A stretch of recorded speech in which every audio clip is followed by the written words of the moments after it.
পাক ভারত পাল্টাপাল্টি হামলার প্রভাব পড়েছে এবার বাংলাদেশের এয়ারলাইন্সগুলোতে।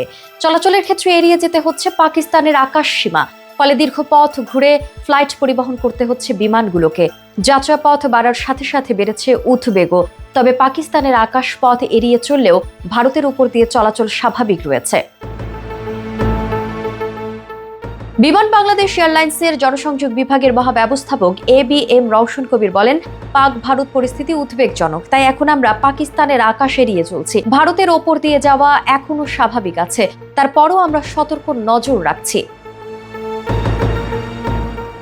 এর আগে মধ্যরাতে ভারতের ক্ষেপণাস্ত্র হামলায় পাকিস্তানে নিহত হয় ২৬ জন, আহত হয় কমপক্ষে আরো ৪৬ জন। ঘটনার পর থেকে উত্তেজনা ছড়িয়ে পড়ে গোটা উপমহাদেশ জুড়ে, যার সবচেয়ে বড় প্রভাব পড়ে আকাশপথে। দুদেশের উত্তেজনা এমন পর্যায়ে পৌঁছেছে যে বাংলাদেশের সব এয়ারলাইন্স এখন পাকিস্তানের আকাশ সীমা ব্যবহার না করে বিকল্প রুটে ফ্লাইট পরিচালনা করছে।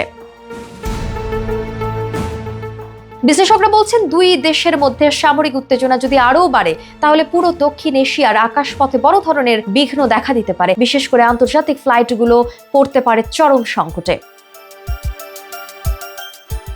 এদিকে আন্তর্জাতিক মহল এখন দুই পরমাণু শক্তিধর প্রতিবেশীর মধ্যে পুরোপুরি যুদ্ধ এড়াতে কূটনৈতিক সমাধানের আহ্বান জানাচ্ছে। পরিস্থিতি সতর্কভাবে পর্যবেক্ষণ করছে বাংলাদেশও, বিশেষ করে আকাশপথে নিরাপত্তা ও সময়সীমা যাতে যাত্রীদের জন্য ঝুঁকিপূর্ণ না হয়।